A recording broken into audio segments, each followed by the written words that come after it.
बच्चों, मैं ज्योति गुप्ता मेरे YouTube चैनल बच्चों के दर्पण में आपका स्वागत करती हूँ। बच्चों, आज का टॉपिक हमारा है टाइम ट्रेवल यानी समय यात्रा। आज हम जानेंगे समय यात्रा की सच्ची घटनाओं के बारे में। अगर आपने मेरे चैनल को अभी तक सब्सक्राइब नहीं किया है तो आप सब्सक्राइब कर लीजिए। बेल आइकन का बटन दबाना ना भूलें, जिससे आपको सबसे पहले मेरी वीडियो देखने को मिलेगी। तो शुरू करते हैं हम टाइम ट्रेवल यानी समय यात्राओं की सच्ची घटनाएं। टाइम ट्रेवल या एक समय से दूसरे समय में सफर करना, यह एक ऐसा विषय है जिस पर वैज्ञानिकों के बीच मतभेद है। हालांकि टाइम, ग्रेविटी और स्पेस में काम करने वाले दो महत्वपूर्ण वैज्ञानिक अल्बर्ट आइंस्टाइन और स्टीफन हॉकिंग ने इसकी संभावना को कभी नहीं नकारा। आइंस्टाइन अपनी थ्योरी में तर्क देते हैं कि स्पेस 3 डायमेंशन में काम करता है और समय ही इसका चौथा डायमेंशन है। स्पेस के ये 3 डायमेंशन लंबाई, चौड़ाई और ऊंचाई हैं, जबकि स्पेस के समय एक चौथा आयाम प्रदान करता है। आइंस्टाइन की थ्योरी के मुताबिक अगर आप काफी तेज गति से प्रकाश के सोर्स की तरफ यात्रा करते हैं, तब ये और स्पष्ट हो जाता है कि ऐसा करने वाला जुड़वा बच्चों में से जो स्पेसशिप में मौजूद है, उसकी उम्र तुलनात्मक रूप से कम बढ़ती है। आज हम आपको टाइम ट्रेवल से जुड़ी कुछ ऐसी घटनाओं के बारे में बताएंगे जो सच्ची घटनाएं हैं और वैज्ञानिक भी आश्चर्यचकित है। पहली घटना है माइक टायसन। साल 1995 में उस वक्त के मशहूर बॉक्सर माइक टायसन और पीटर मैकनीली के बीच एक मैच खेला गया। ये मैच एक सामान्य मैच था, लेकिन जब इसकी फुटेज को ध्यान से देखा गया तब सभी को कुछ अजीब अटपटा सा लगा। मैच के इस फुटेज में साफ दिखाई दे रहा था कि एक आदमी स्मार्टफोन जैसी किसी डिवाइस से टायसन की तस्वीरें उतार रहा है, जबकि उस वक्त काफी बड़े और एंटीने वाले फोन के अलावा स्मार्टफोन की कल्पना करना भी मुश्किल था। बाद में इस फुटेज की जांच की गई, लेकिन जांच में पाया गया कि इसमें किसी तरह की कोई छेड़छाड़ नहीं की गई है। यह एक सच्ची घटना सिद्ध हुई। दूसरी घटना है सन 1935 की, जब विक्टर गोडार्ड अपने विमान से यात्रा करने निकले और स्कॉटलैंड होते हुए अपने शहर जा रहे थे। तब उन्होंने अलग से रास्ता पर जाने का निर्णय लिया, जो एडिसनबर्ग के शहर से करीब था। मगर कुछ समय बाद उसके आसपास का मौसम अचानक बिगड़ गया और उनका हवाई जहाज अनियंत्रित हो गया। कुछ ही समय बाद जब मौसम साफ हुआ तो विक्टर गोडार्ड ने देखा कि वह एक अलग ही एयरपोर्ट पर आ गए हैं, जो देखने में बहुत ही आधुनिक लग रहा था। यह सब देखकर वे घबरा गए, क्योंकि उनका तो एयरपोर्ट बंद पड़ा था और वहाँ पे कार्य चल रहा था। विक्टर गोडार्ड ने वहाँ और भी कुछ देखा, जैसे कि उनका खराब हुआ रनवे बिल्कुल नया था। वहाँ 4 पीले रंग के आधुनिक विमान मौजूद थे और मॉडर्न ब्लू ड्रेस में एयरपोर्ट के कर्मचारी दिख रहे थे।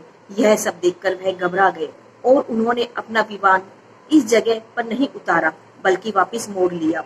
और फिर वह उसके बारे में सोच ही रहे थे कि कुछ ही समय में उन्हें दोबारा तूफान का सामना करना पड़ा और एक ही बार फिर वह रास्ता भटक गए। मगर तूफान शांत होने के बाद वह किसी तरह से अपने शहर पहुंचे। अपने शहर पहुंचने के बाद उन्होंने पूरी घटना बताई, पर उनकी उस घटना पर किसी ने विश्वास नहीं किया। लेकिन 4 साल बाद उस एयरपोर्ट का नया रनवे बन गया।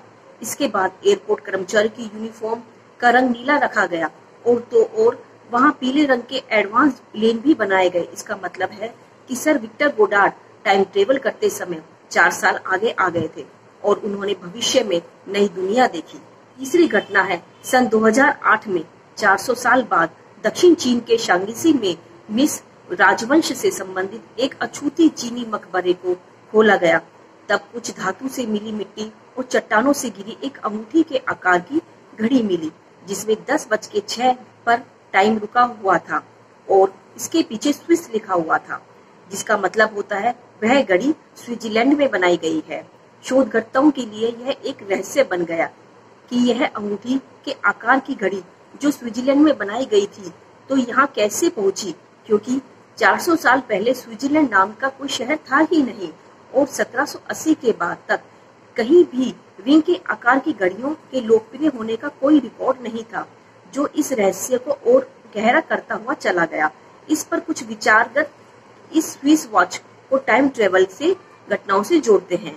जून 1991 की, जब रात 11 से 11:30 के बीच न्यूयॉर्क टाइम स्क्वायर के सामने एक आदमी अचानक प्रकट होता है।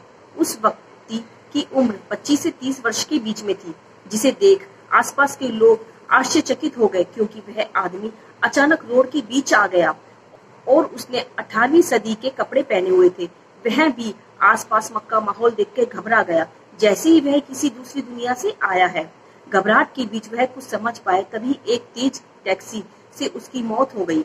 फिर उसकी बॉडी का पोस्टमार्टम के लिए मुर्दाघर ले गए।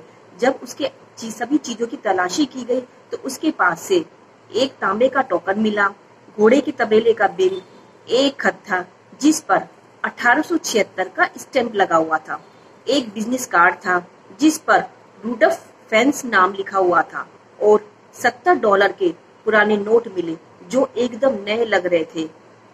उस व्यक्ति के पास और भी कुछ ऐसी चीजें मिली जो पुराने जमाने की थी, पर वह बिल्कुल नई लग रही थी। न्यूयॉर्क पुलिस इन चीजों को देखकर आश्चर्यचकित हुए, इसलिए उन्होंने इन सभी बातों को दिल्ली कर जांच पड़ताल की और जांच पड़ताल के बाद उन्हें उस व्यक्ति की पत्नी मिली जो बहुत बूढ़ी हो चुकी थी। वह बताती है कि रूडोल्फ फेंस स्नीयर के पिता हैं, जो 29 साल की उम्र में 1876 में अचानक गायब हो गए थे। वह बताती है कि जब रूडोल्फ फेंस एक दिन शाम को सड़क पर घूमने गए, उसके बाद वह घर कभी नहीं आए और न ही उन्हें किसी ने देखा। इसकी पुलिस में शिकायत भी दर्ज की गई है।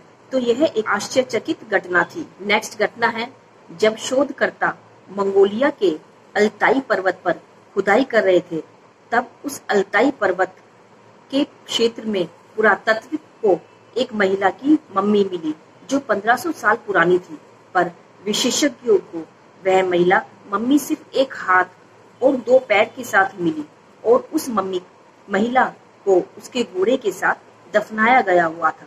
शोधकर्ता यह देखकर हैरान हुए कि उस महिला के पैरों में लाल रंग के जूते थे, जिस पर आज के एडिडास के जूतों की तरह 3 सफेद स्टेप्स थी, इसलिए इस महिला को समय यात्री कहा गया। आप ही सोचिए, 1500 साल पहले एडिडास के ब्रांड जैसे 3 स्टेप वाले जूते वहाँ कहाँ से आए होंगे? क्या यह महिला समय यात्री तो नहीं किया जा कि किसी कारणवश वहाँ आई हो या भविष्य में जाकर वहाँ आई हो? बच्चों, ये घटनाएं सच्ची घटनाएं हैं जिन पर आज भी वैज्ञानिक आश्चर्यचकित है और वो शोध कर रहे हैं। अगर आपको मेरा वीडियो अच्छा लगा हो तो इसे लाइक, शेयर और सब्सक्राइब करना ना भूले। बाय।